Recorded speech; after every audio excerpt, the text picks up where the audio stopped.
Today, we're taking real talk to wheel talk. Stay tuned if you're looking to buy a new vehicle. Welcome to Money Moves Podcast, the financial podcast without all the fluff. We're Molly and Caroline, two financial marketing coworkers turned besties, and we're here to help you take control of your cash. We'll break down everything you need to know to make smart money moves and hopefully not bore you to death. Think of us as your financial hype squad, bringing you real stories and tips to help you start stacking your cash. So let's start making those money moves. We are not financial experts. We are just two regular people. Always do your own research and ask a professional for personalized advice. So we're talking wheel talk today. We're going wheelie, wheel time. Yeah, zoom, it's a wheel zoom. zoom, zoom. I love it. Yeah, so we're talking cars today, people. Cars, all yeah. the things about car buying. But before we jump in, let's take a look at how we got to this topic. Yeah. We got to meet some students from West High School. When they came to us with questions, and here's one of them. What's the best way I can save money for a car? Yeah, so they are looking and thinking about first cars. You know, how are you saving money for a car? Yep. What's that process look like? Yep. So let's jump into it. Let's jump into this episode. This is such a marker of like adulthood and a transition in life. When you get that car, you get the freedom to be able to go where you want to go and to cruise around. I could not wait to start driving when I was younger. Like, it was one of those things, though. I don't know if you felt this way, but it was like, I can't wait. And then I was allowed to drive, like turned 16, started driving. And then it was like, get this at the store. Can you get some milk on your way home? I'm like, wait a minute. What have I done? Yeah, no, that, or for me, it was like, can you take Justin here? And I'm like, oh yeah, brother. The sibling toter. Yeah, you gotta tote around the itty bitty. Yeah. But, it's such a fun, exciting time when you first start It's fun. driving. It's nerve-wracking. I feel like those first few times you drive by yourself, you're literally so nervous. Yeah. I was probably 10 miles per hour under the speed limit for the first month of driving. I can't say the same, but I remember, it's so funny because to this day, this is an issue for me. So I kind of drive more towards the center line when you're driving on the road versus the outer edge line. Yeah. And it's funny because when I first started driving, my parents kept saying, Molly, you're in the center at this point. Like, get back in your lane. But it was because right before I went and got my license, I was in an accident with my sister where she hit a mailbox and broke the mirror off of our vehicle. So like then I had this fear that I was going to hit every mailbox on my road every time. So she created a center line driver that day. She did. But I'm a fine driver. It's fine. It's all good. But yeah, I just remember like, ooh, let me move over here a little bit. Maybe scoot to the middle. No, so we are super excited to jump into vehicles today. Vehicles, driving, buying them. All the things. Yeah. So let's talk about some tips. Like, let's talk about like what should you do before we ever even get to a dealership or purchase a car from someone. Yeah, and this is great for like any level of your journey of vehicles because I feel like when we were developing this segment, I was like, dang, I really should have done that when I was car shopping. I should have known that. Because I feel like it's so easy to get flustered in the process of like you either really start to like a vehicle or you're nervous and you forget the questions to ask. So we tried to compile some things to think about before you even step foot in a place to purchase a car. Yeah. So if you want to kick us I'll start off. with the first one. I'm like, I'm ready. So the very first thing, and I know this is going to come as a surprise to all of our listeners, is like, you got to make a plan. You got to assess your needs and figure out what your budget is. Like, it's so surprising that we're going to say this. Yeah. But it's so true. Like, when you go to purchase a vehicle, it's more than just you're purchasing a vehicle. Yeah. Like, what kind of vehicle? Do you need to have more space in your vehicle that you are going to purchase? Who all's going to be riding with you? Where do you commute to? Like, these are all questions that you need to ask yourself when you're planning what kind of vehicle you want to purchase. Yeah, 100%. I think some of those things that you think about is like, would I want an older model? Do I want a newer model with safety features because I have a family? How much cargo am I taking? Things like that. Yeah. So those are all really important things to, consider. Just be pondering before you take any actionable steps towards the purchase itself. Just really lay out your needs and what you're looking for. I know that there are some websites that you can kind of plug in those characteristics and kind of like compile what type of what type of vehicle you even Right. need. Like, can you get away with a more economic, smaller vehicle, or do Yes. you just truly need something that will carry your family and has those safety features? So Yeah. very good to step back and consider those things. Didn't always consider those things. Like I remember for No. me, when I purchased a vehicle, within my last time I purchased a vehicle, so Yeah. to say, I was like, this is the vehicle I want because I want it. Yes. Is it fuel efficient? Absolutely not. No. No. So Why would we think about that? sometimes I pay a lot for gas. Yeah. And sometimes it's not as bad. And it's so funny you mentioned that, because and this is such a little thing, but like, as someone who does their makeup on the go very often, my first car that I ever purchased, I did this whole process with my mom, but I didn't do some things in the test drive that I kind of wish I had done. Yeah. Or even when I was thinking about a car, I went for a more basic model. It was super affordable, so we were able to buy that car straight up, which was amazing, because that means I didn't have a car note. Yeah. But there were two little things that very badly annoyed me about that car. Okay. The first was that I never flipped down the mirror to look and see. There were no lights in there. So as someone who I like to check my makeup, I'm often, Dylan and I are going out. It was one of those things where I was like, there's no light in here. Yeah. I can't check my makeup at night. I can't check my makeup. This is a need. Yeah, interesting. Yeah. The other one, like I said, these are very little, but the other one was, this is going to sound very spoiled, but I had never had a car with seats that you adjust manually. Oh yeah. And so even the lumbar support was pump, and it was so, the way that it was set up in comparison to the door was just so annoying. So it was like little And you things didn't like think that. Yeah. I never thought to check that. So I went to go adjust my car for the first time, and I was like, oh, this is different. yeah, this is fun. So just little things like that, check to look at. I agree. I think you have to, definitely take all of those things into consideration when you're planning. And also, we talked about budget just a minute ago, when you're planning your budget, it's not just the sticker price of the vehicle that you have to think about. Yeah. You also want to consider, how much gas are you going to spend weekly with this vehicle? What type of maintenance? I know sometimes with luxury cars, those maintenance costs can be a lot more. Yep. How often do you have to go get it maintenance? Yeah. Just things like that you don't always necessarily think about when you're at a dealership purchasing a vehicle or buying a car from someone. It's like, what are the long term expenses that you may have? Especially if you're financing a car, because those will be in addition to your monthly payment. So that is really, I'm glad you hit on that. It is super important to consider those in your budget, because you got to work them in at some point. You can't not maintenance a vehicle. You can't not maintenance. But another one is insurance. Yes. I know, before I started driving and I was still my parents' insurance, they called their insurance as okay, our daughter's fixing to turn 16. What should we put her in? What's going to be the most cost efficient for insurance? Yep. So that's also something you definitely want to consider in your monthly budget that you're going to have to pay for. Yeah. So that, I think, also goes back to, like you were saying, considering what type of vehicle to purchase, for even. Sure. Because like you said, when you have a 16-year-old that you're thinking about adding to that, or if you are 16 and you're purchasing your first car, you don't always think about that in addition to that monthly note. Yeah. I know I wouldn't have at that age. No, so I want a new car. Give me my new car. Yeah, give me the new whip, and we'll just handle everything else after that. We're good.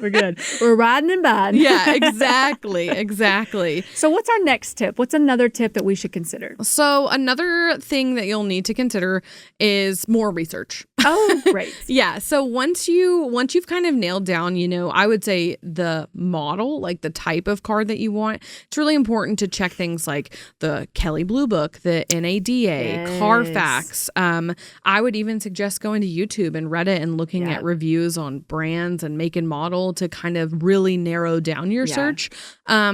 Car purchasing is one of those things that I don't think you can ever over research. I agree. I think you can just, every perspective is important. Yeah. And especially when it comes to something that ultimately, your vehicle, that's a really important decision for your safety as well. Absolutely. So you want to take as much information in as you can to make sure that you're safe on your commute. And one thing that you can do as well to kind of add to your research is if there's a vehicle that you're interested in and someone that drives even that brand or that specific car, like go ask them like, so what problems have you encountered? Yeah. Or what's the fuel price like for you when you drive, however, just asking someone that you know and trust even can give you that insight of to like, okay, maybe I should consider this actually when purchasing this vehicle. Yeah. And I think step 2 of that research when you're asking, people who have that, if let's say you have your heart set on a certain model of vehicle, well, then it's important to consider, do you go new or used? Do the new cars have all the features that you want, or do you want to backtrack and take it to an older model? I mean, I think that's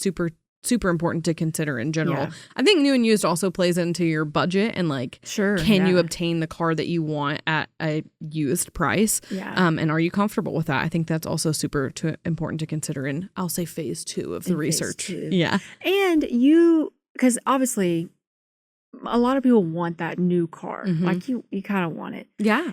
But sometimes it's worth the while to get a car that's 2-3 years old because it's going to be much cheaper than a brand new vehicle. Yeah. But it still has a lot of the cool new features that have come out with recent vehicles. So it's just figuring out what your goals are. Exactly. And what you need, what's going to get the job done, all those things. I think that's also why the phase 2 of research is really important, because utilizing those car report tools will really help you in your journey if you do go down the used car pathway. Like, you want to make sure that your vehicle is checked and maintained and that it has a good record for what you're trying to get out of it, for sure. So I have a tip for us, and I may be jumping the gun here, but we can always circle back because that's what we do. Yeah. But one thing, when you decide, okay, this is a vehicle, I've done my research, I know what I want, let's go look at it. And you go to the dealership or you go to someone that you're buying from individually, test drive the vehicle. Yes. Like you have to test drive. And don't just... That's not skipping ahead. That's just getting us to the next step. It's test driving. Yeah. Like, I remember when I went to test drive a vehicle, my dad went with me, and it's new, and I'm like, okay, let me be mindful. It's like I became the most cautious driver all of a sudden ever in my life. But let's be honest, like, do we always drive like that? No. So like, I was just driving. He was like, "Get on it, Molly! Like, what are you doing? Like, let's see what kind of power this thing has." And I was like, "Okay." Yeah. So, but really though, it's like really pay attention to those things. Like, is it driving smoothly? Are there weird sounds that you're hearing? Like, really pay attention to those, because you're fixing to make an investment when you're purchasing a car. And that's the thing that I think I jumped ahead a little bit with my story about purchasing my first vehicle, is make a list and take it with you when you test drive, because it's so easy to get overwhelmed in that situation where you might be in a completely new whip. Yeah. Like, you might be in next year's model or something. Right. And that can get overwhelming. And the person who's test driving with you, like, let's say you're at the dealership or with mom or dad or whoever, they might be yapping your ear off talking about bells and whistles, and that might get you distracted from the things that actually matter to you. Something that I know that matters to me now in a vehicle, besides for the lights and the and the seats, is I really, really do care about my sound system. That's something that I want to be able to have control over. I listen to a lot of different things when I'm driving. My husband and I frequently take long car rides together, so I like to be able to adjust audio settings a little more in detail. So just checking out and making a list of the things that matter to you so that you don't get overwhelmed. I think that's one of the best tips, because test driving can be extremely, it's fun. It's fun. It's great. But like Molly said, drive how you would drive, and then also probably make a list and take it with you. Yeah, make your list, test all, especially. Make your list and check it twice. But especially with today's cars, because I feel like, there are a lot of gadgets and electronic things. So it's like, test those things out, make sure everything's working right, because you don't want to purchase a vehicle and then it's like, well, the volume button only goes up to 3. I thought it would go up to 10. Yeah. I mean, it can be something simple. Yeah. But it's just really making sure. Or like check the brakes. I feel like a car complainer right now, but like, I loved that you mentioned noises too, because one of the things that I didn't check on my current car was that when my air is cranked all the way up, there's like a slight whistle. Yeah. And the first time I heard it, I was like, something's breaking. Something's wrong. Something's coming out of somewhere. Yeah. But it's like, take a breath, take note, take a breath, take a beat, reality and realize, like, go to your checklist, check out the noises, check out the things that matter to you. This is a very important purchase. Yeah. But it's easy, I feel like, to snowball in that process and get a little carried away.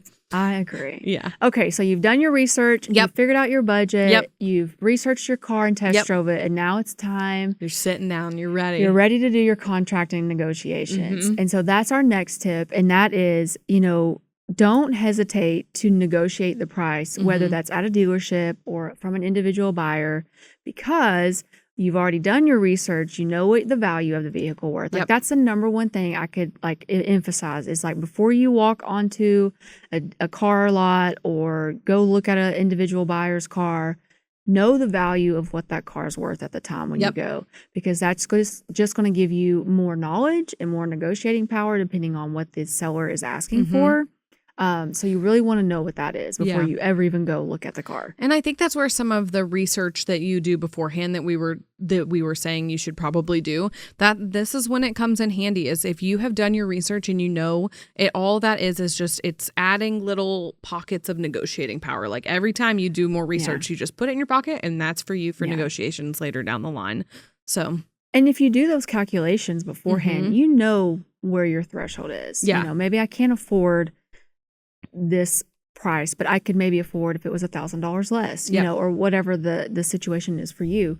So when you're out there and you're talking, you don't have to accept the first price that's offered to you. Like really, and that's why it's also important to have your checklist. Yeah. Because what if you do find something that maybe it's not a deal breaker, but it's like, hey, in the next, year, I'm probably going to have to purchase new tires for this vehicle. That's going to be an expense. So maybe the seller would be more willing to come off of the purchase price. So those are all things in your negotiating powerhouse that you have. Yeah. And when you're negotiating that, remember there are things to watch out for.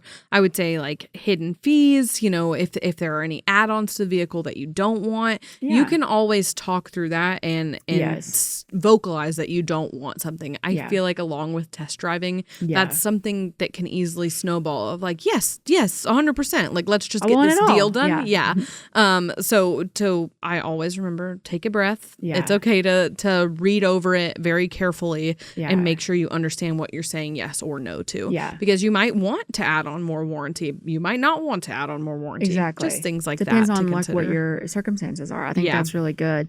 It's also good when you are looking through your contract. Like, let's say you're at a car lot and you got your contract in front of you, like, look through and read it. Like, it's okay to sit there and take the time to do that. Yeah. Make sure your payment is where you need it to be. Make sure the interest rate is something that you're comfortable with and that was quoted to you. It's okay to go through and just verify all those things in the contract before you ever sign. 100%. It's so funny.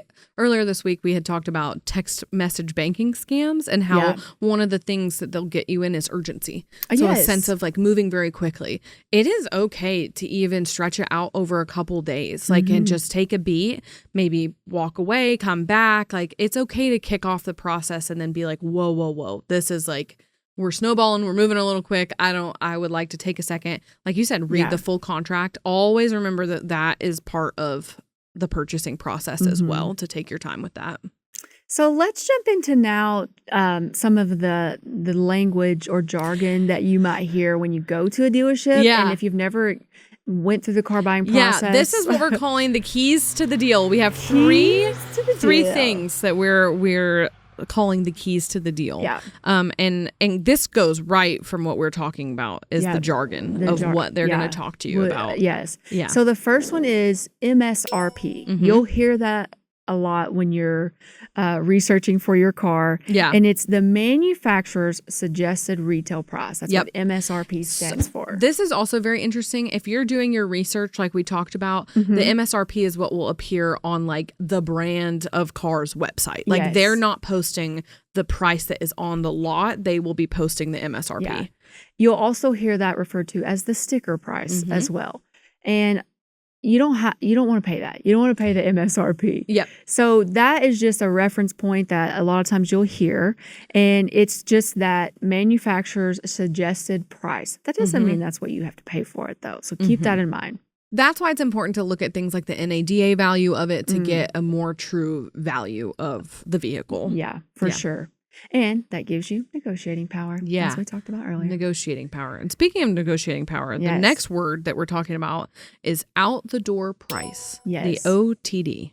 Yes, out the door. And what we mean by out the door is after taxes, registration, any fees, any warranties you may have added on, what is my out the door price? Yep. If you don't talk with that language, what can happen is you may settle on a price. Let's say you settled, we're going to purchase this for $15,000. Yep.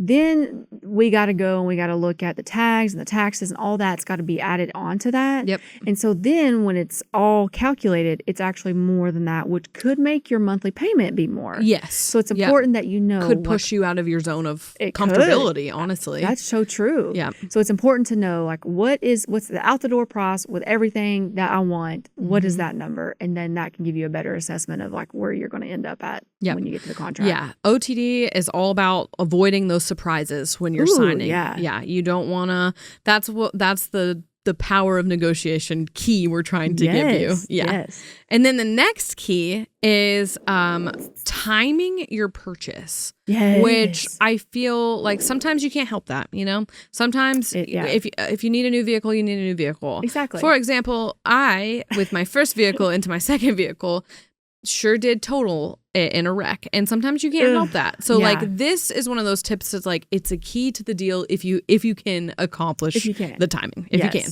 Yep.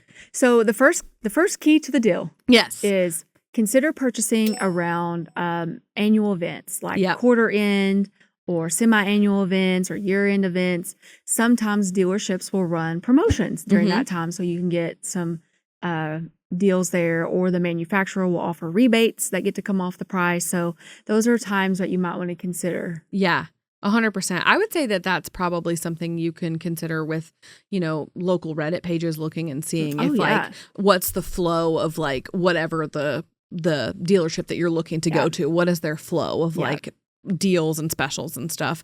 Another tip is just time of day. Yes. And time of week, I think, are really important.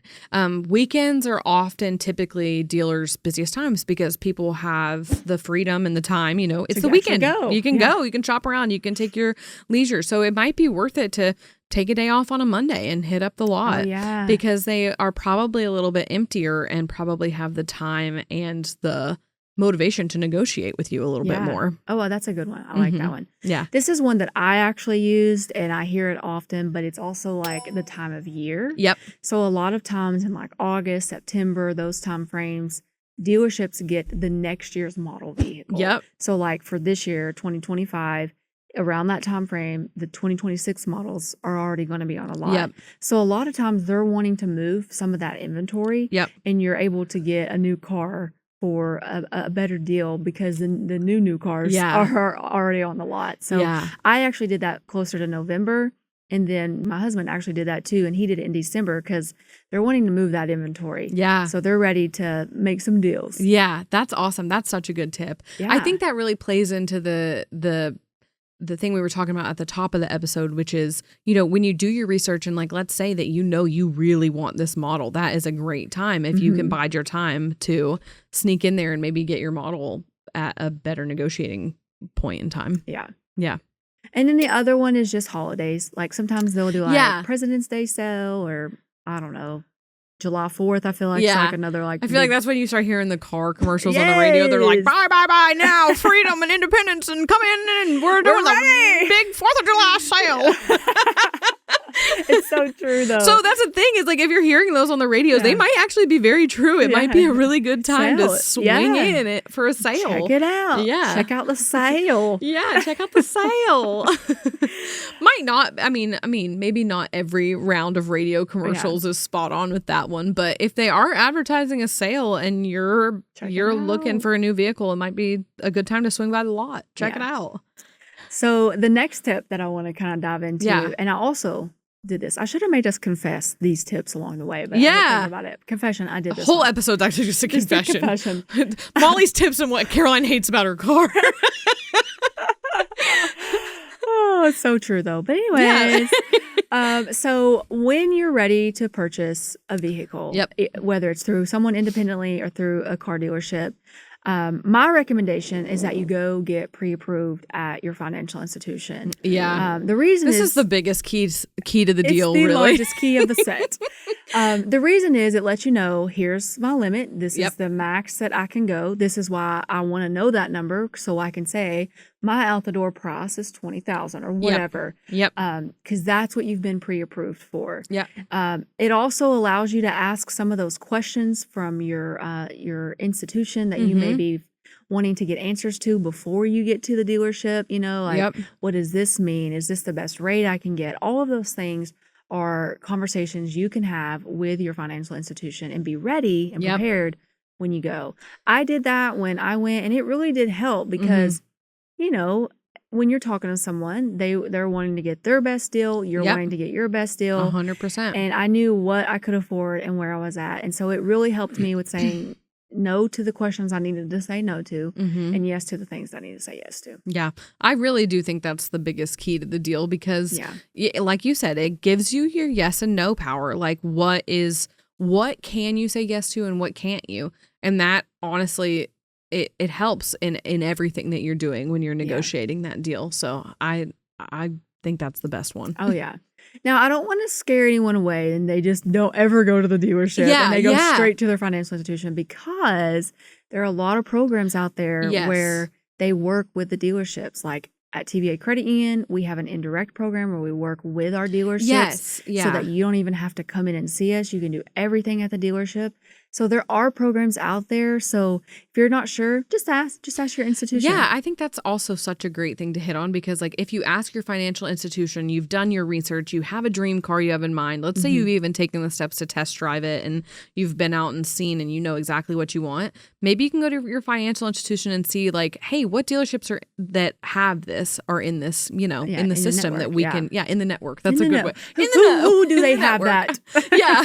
So your financial institution can kind of help you secure some of those things that you've been researching and that you actively care about in your next vehicle. Yeah. So that's important. Yeah, great.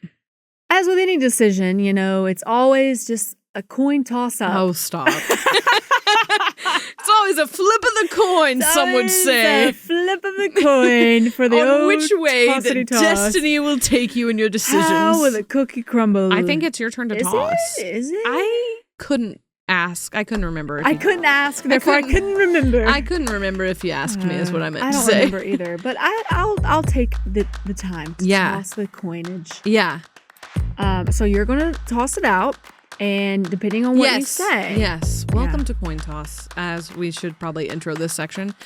Welcome to Coin Toss, a segment where one of us flips a coin and the winner gets to pick between a confessional, a money myth busting session, a save or splurge, and the loser gets to share their weekly money win, which is not actually a loss. Not really a loss. It's actually a win for us all. So it's a win-win-win. Yeah, coin toss is win-win. So toss that coin, girl. Toss the coin. Oh, I forgot. Heads. Oh, I was like, ouchie, is she going to tell us? Man, the suspense. I was on edge. What was she going to say? So it's tails, which means you won. I lost. So, okay. So I get to talk about whatever I want. Whatever I want. It's actually not even any of the things that Caroline just mentioned. All the things defined, we're throwing them out. No, we are out the window. I want to talk about a myth buster, I think. Ooh. Since we're talking about whips and, you know, and the wheel talk of car buying. Wheel talk. There is a myth that I want to bust because, fun fact about me, I drive a red truck. Big red truck. A big red truck. And I hear... That's how I love seeing. I'm like, oh, there's Molly in a big red truck. There she go. Yeah, there she go. Now, when I purchased this, did I take into consideration fuel efficiency? No. That was one of those tips that I wish I, had have followed. It's fine. I love it, though. Okay. It's worth the while. Yeah, it is. Anyways, so sometimes I hear people say, oh, I bet you get, you have high insurance because your truck is red. No, it's not because of the color, ma'am or sir. Actually, it has nothing to do with that. Your car insurance, when you pay for it, it's based on the make and model and all the things of the vehicle. See, I'm so glad we're myth busting this because I previously also had a red vehicle. Yeah? And nobody ever made that comment to me because sometimes I drive like a grandma, but I was very interested. You know, I never really shopped around with that car's insurance. You know, I have with other vehicles, but they're not red. They're not red. That's okay. Now, I want to be clear though and say, could the vehicle cost more because it's red? Sure. Yes. Maybe. Yeah. 100%. You want a sports car that's red? It might cost more. Might cost a little bit more. But will your insurance be more because your little car is, or your truck is red? Yeah, that's so interesting. My parents always told me that insurance was heavily based on, like you said, like the model and then the driver. So like, let's say you've gotten into a couple accidents, you're a younger driver, blah, blah, blah, that it was based on that. But I had, through the grapevine, heard the red vehicle myth. Yeah. Well, so I researched it because I was like, have we made this up or is it real? And according to insurancequotes.com and Insurance Business Magazine, both of them say that the insurance rates are based on the make, the model, the year, and safety features, not the color. So that makes so much sense. If you want that bright cherry red or bright yellow or whatever, go for it. Okay. Go for it, sis. They also said that red, white, blue, and black cars may actually cost more to buy, but that doesn't affect the insurance price. Oh, interesting. Yeah. That makes sense to me, though, because I feel like those are the staple colors of cars. Yeah. I don't know why that checks in my brain. I'm like, yeah, okay, that makes sense. Sure, yeah. Yeah. Was gray in those there? Are the car colors. No, gray is not in there. No, but I guess if I were a guessing woman, this is not based in any logic or fact besides for Caroline's guessing, I would guess that gray is more affordable because it's so basic. This? Yeah. That is no offense to gray car drivers because I have a gray car right now. You can't say that I can't say that because I'm knocking on myself. No, you're right. No, it's not. I feel like gray is the most basic color. No. Yeah. Well, here's why No, Here's what I think about gray cars. I think people like to choose gray cars because, like, for example, a white car is white. It stands out. A white car is white. Fact. They're great for like hiding dirt, like they don't always show. And a black vehicle, it really will show all the dirt. So sometimes I feel like they're like, I don't want a white, so I'll settle for gray. Because if I go full on with the darkest color in the world, it will show all the imperfections of my vehicle. True. So maybe I don't know. What's your favorite color car? Ooh, it depends on I'm a car person. It just depends on the car itself. Like, am I talking like, you is it a personally, every other car you get for the rest of your life, no matter what, can only be one color. What is it? I like black. Yeah. The hardest to keep clean. Yeah. But give me a black vehicle with black wheels and blacked out. Blacked out. Yep. I love that. Yeah. Mm-hmm. Okay. My answer is white. Yeah. And every time I have bought a vehicle, someone has convinced me out of getting white, and I'm tired of doing that. The next car podcast game. Mark her words. Hold me accountable for this. If my next car's not white, I don't want it. I don't want it. Every time the first car I bought, like on my own, was red. Yeah. And my mama was like, "You're just such a red, like so fun, so happy, blah, blah, blah." I'm like, yeah, that's fair. Thanks, loved Mom. the red car. I loved the red whip. So easy to spot in a parking lot. Like so fun, so sparkly. Like I loved the red whip. Don't get me wrong. Next car, gray. Gray. It's gray. Fine. I love it because it doesn't get, like you said, it doesn't get too hot because I feel like really dark cars get very warm. They do. It's just a neutral car. Like, it's not too bad. Terrible to spot in a parking lot. Can never find her. Have you ever gotten in the wrong vehicle? No, but someone did that to me. Someone got in my car. We were both walking and someone pivoted and got in my car. And she was like, wait. And I was like, yeah, that's mine. And she's like, I'm so sorry. And then she went like 3 cars down. Oh my gosh. And she got in her car, which was the exact same color. Okay, I have questions about this story. Yep. Sorry, I know like we're approaching time, but okay. Was your car locked? No.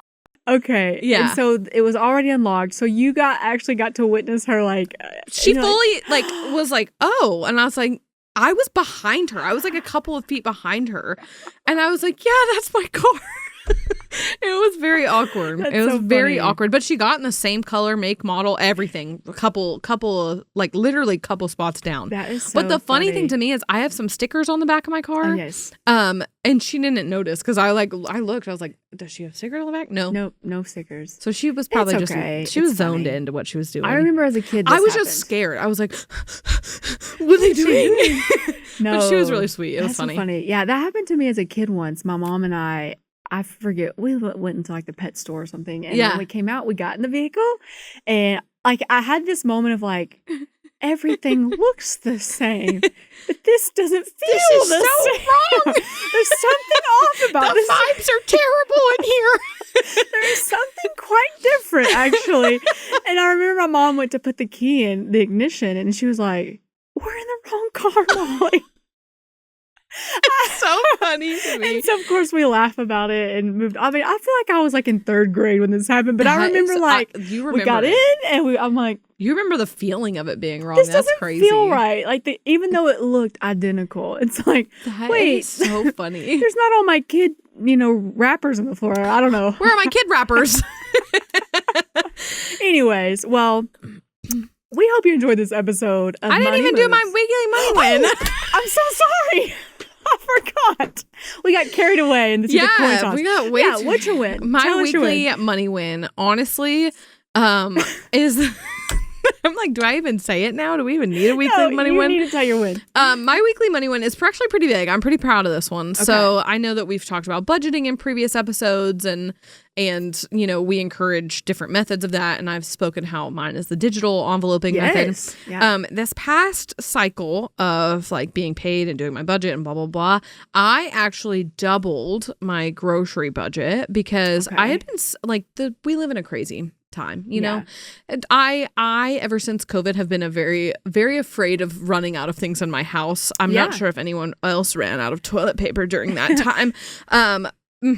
But like I've been very paranoid about that. So I was like, you know what? I should just up my budget to make myself feel better about a couple of key items around my house that I just always kind of want to carry two of. One of those is like dog food. I'm always terrified.